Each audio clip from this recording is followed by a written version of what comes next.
All right, let's dive into something that really challenges one of the most basic rules of our economy. This is based on the work of Ryan Lowe, and it's a big one. For pretty much a century, we've all just accepted this simple truth. When the economy gets bigger, prices go up.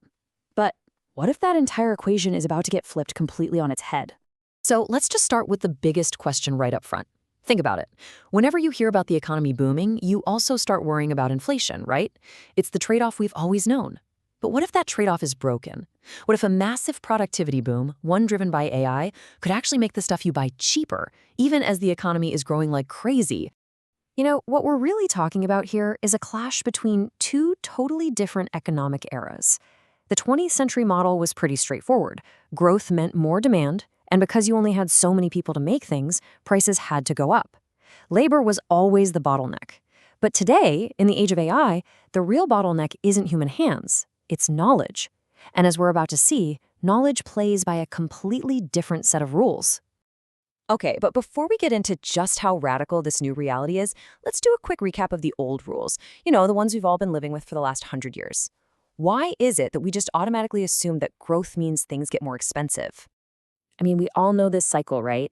The economy picks up, people start spending more, so companies need to hire more people. And pretty soon you've got this bidding war for both workers and for materials. And the result? Prices go up. That's the inflation we're all used to. And it's all built on the idea that there are hard limits to how fast we can make stuff. And the reason that model worked for so long, it really just comes down to one thing: the speed of ideas. Think about it. Even a game-changing technology like the steam engine or the internet, it took decades for them to really reshape our world. Knowledge trickled down. It didn't just explode everywhere at once. And that slow spread meant that human labor was always the limiting factor. It was the ultimate bottleneck on how fast we could grow. But that brings us right to the big disruption. Something has fundamentally changed about how we create and share knowledge. It's this concept called the knowledge cascade, and it's what breaks all the old rules. This quote from Ryan Lowe just nails it. We are moving from a world where ideas slowly drip through society to one where a single breakthrough can be shared across the entire globe instantly. So what exactly is this knowledge cascade? Just think of it like ideas moving at the speed of light. An AI can develop and test new concepts way faster than any human team. But here's the real kicker. Once one AI figures something out, that knowledge can be instantly copied to millions of others. It totally bypasses that slow, painful, expensive process of human training. And this is a perfect way to picture it. Imagine one robot in some warehouse discovers a slightly better way to pack a box. In the old world, maybe that insight stays with that one worker, or maybe that one factory. But in this new world, that software update gets pushed to every single robot in the entire global network by the next morning. There are no training seminars, no new manuals to read. It's just instant, system-wide improvement. And really, it all boils down to this incredibly simple, powerful dynamic. One discovery leads to instant, basically free replication, and that is the engine that's about to change everything. And that engine leads us to a conclusion that just feels wrong. It's so counterintuitive. This is where we see that link between growth and inflation get completely severed, leading to this phenomenon people are calling good deflation. Now, I know what you're thinking. The word deflation is terrifying to economists, and for good reason.